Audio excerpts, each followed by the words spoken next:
Morning guys, I'm going to do a quick video on my 99 to 2004 model F-250. I did a one-piece headlight conversion.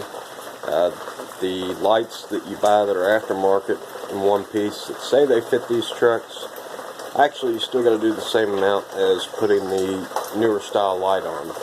So if you've done what I did and put a grill on it from the newer truck, you might as well just go ahead and buy the newer headlights, for the next model up, because I'm going to show you why here in just a second. So stay with me and I'll show you what they look like on and off.